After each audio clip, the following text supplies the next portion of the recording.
প্রথমে আমি ধন্যবাদ জানাবো সুহানাকে। সুহানা না থাকলে তোমাদের সাথে আমার আজকে মিট হতো না। সুহানা না থাকলে এখানে আমি আসতেও পারতাম না। অত দূর থেকে আমাকে টেনে হেঁচড়ে সুহানা নিয়ে এসেছে। Thank you.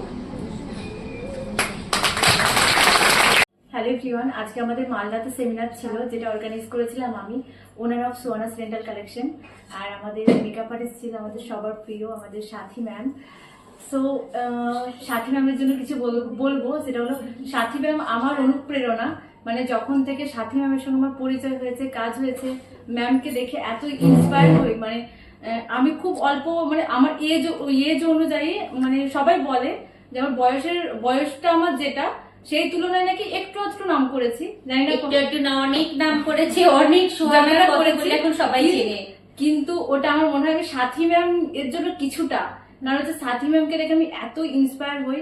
মানে কাজ করতে টায়ার্ডনেস আসে না। যখন ম্যামের সাথে কাজ করতে আগে ভালো লাগতো না, কাজ করলে মনে হতো এটা করে দিচ্ছে আর পরে এই কাজটা আর করবো না, কিন্তু এখন মনে হয় না করবো। ম্যামকে দেখে এত আমি ইন্সপায়ার হয়েছি।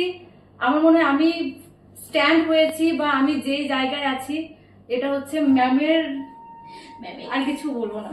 ম্যাম আমার কাছে অনেক কিছু। মানে ম্যাম এত সুন্দর, কোনো কোয়েশ্চেন যদি ম্যামকে করি, ম্যাম এত সুন্দর করে গাইড করে, বোনের মতো, মেয়ের মতো, বন্ধুর মতো এত সুন্দর